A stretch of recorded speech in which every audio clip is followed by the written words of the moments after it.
It is easy to enhance drinks and desserts with flavored whipped creams and sauces. You can make different flavors or layer your favorite flavor with different levels of intensity. To make a whiskey butterscotch whipped cream, start by making the sauce. Melt 35 grams of butter in a saucepan and mix in 75 grams of cane sugar when the butter is melted. Have 75 grams of high-fat cream ready and add 15 milliliters of Jack Daniel's whiskey. Mixing the whiskey into the cream will help stop the alcohol from igniting when it is added to the hot sugar.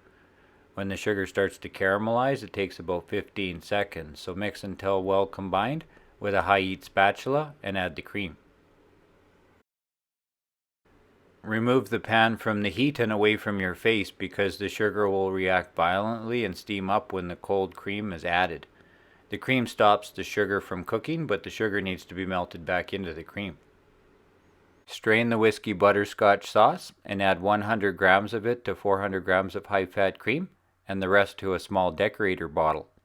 Heat the cream to dissolve the sugar, then strain it again into a 500 milliliter whipped cream dispenser and cool to refrigerator temperature. To charge a 500 milliliter whipped cream dispenser, follow the manufacturer's instructions and make sure the seals work and the top is tightly fitted with a decorator tip. Then use one nitrous cartridge and screw on the charger holder to puncture the canister and release the gas into the container.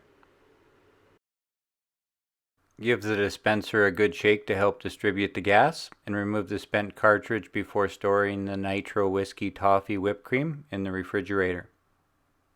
To serve, turn the canister upside down and point the nozzle where you want the whipped cream to go, and gently squeeze the trigger. Top with a drizzle of whiskey toffee sauce, and serve.